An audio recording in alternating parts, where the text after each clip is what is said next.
What do you know about error bound? What do you know about alternating series error? I know that. What?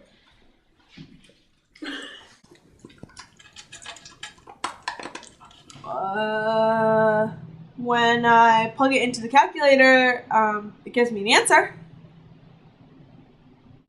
What's the error in this one?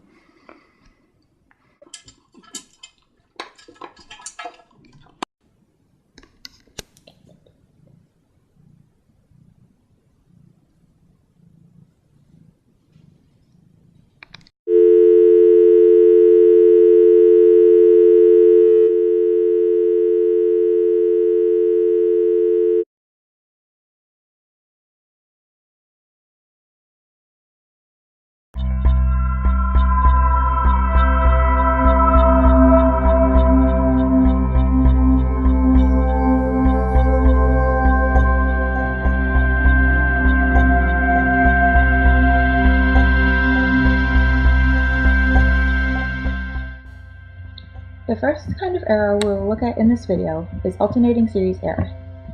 We learn alternating series error because it is very easy to conceptualize and use. You use alternating series error to bound the sum of a convergent alternating series. Let's take a look at the partial sums of this alternating series. The first term, a1, is positive, making the first partial sum be here. Next, we'll subtract a2, which makes the second partial sum be here.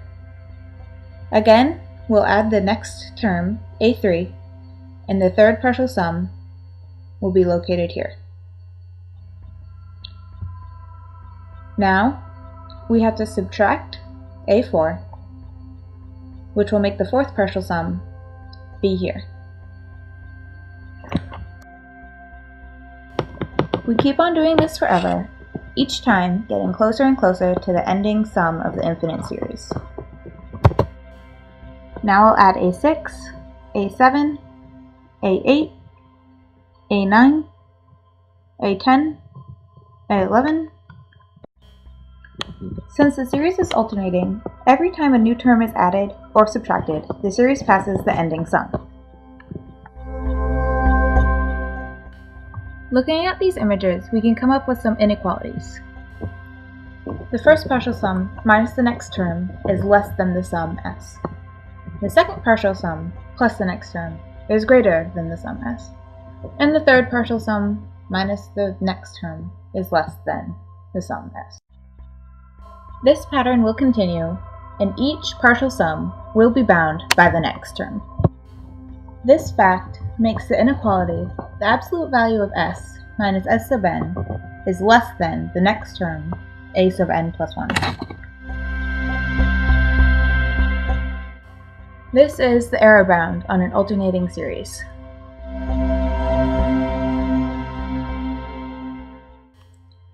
Now that you know how to bound error with a partial sum, we'll look at how to determine whether the partial sum is an overestimate or underestimate. First, we'll match up the terms with their inequality signs.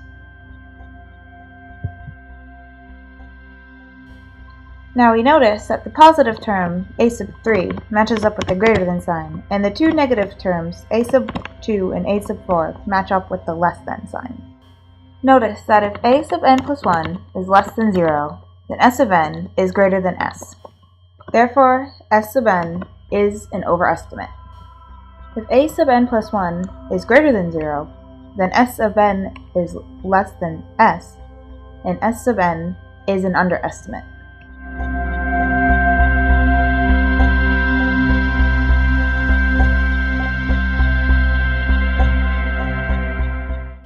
Now we'll do an example. Approximate sine of pi over 3 to 3 decimal places. First, we'll need the Taylor series for sine of x, which looks like x minus x cubed over 3 factorial plus x to the 5th over 5 factorial, so on and so on, plus the general term, negative 1 to the n, times x to the 2n plus 1, all divided by 2n plus 1 factorial. This is an alternating series, so we can use the inequality. We'll make the whole thing less than 0.0005, since we want to find sine of pi over 3 accurate to 3 decimal places. Now, we'll use the general term to find a sub n plus 1. Simply plug n plus 1 into n in the general term. Also, it is important to remember that we do not use a negative sign. A sub n plus 1 is always positive. Finally, we can set x to pi over 3 and simplify a little bit to get pi over 3 all to the 2n plus 3 divided by 2n plus 3 factorial. We set that to less than 0.0005 and we're ready to find n.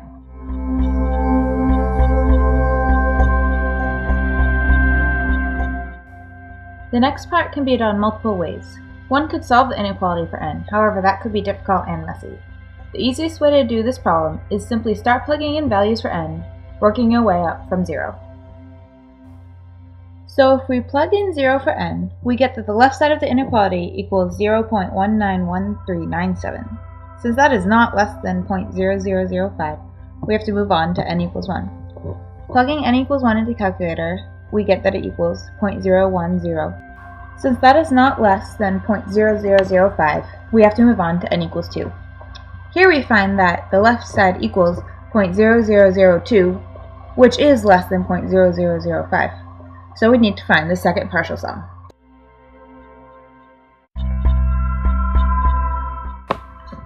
Now we need to find the partial sum of the Taylor series of sine of x at x equals pi over 3. Remember that the second partial sum is not the same as the second degree Taylor polynomial. We need to go up to n equals 2, not x squared. Using the Taylor series, we find that the second partial sum of sine of pi over 3 is equal to 0.8662.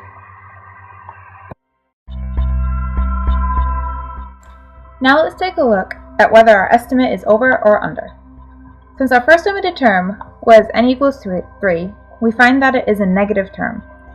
Therefore, the second partial sum should be an overestimate. If we look at our answers, the sum was 0.8660, and the partial sum was 0.8662.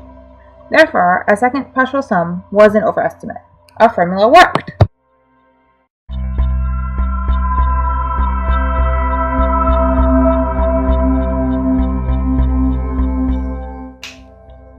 Alternating series error is one of the many ways someone can bound error.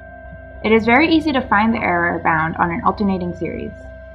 The difference between the sum of the series and the partial sum is the first omitted term.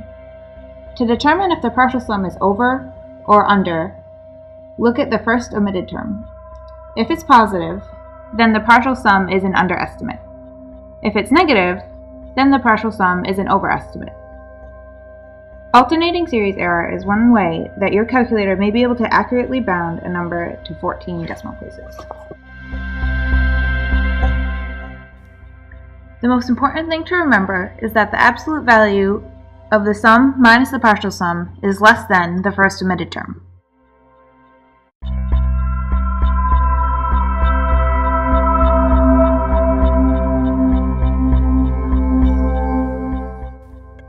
That's all. I wish you luck on your further endeavors. See ya!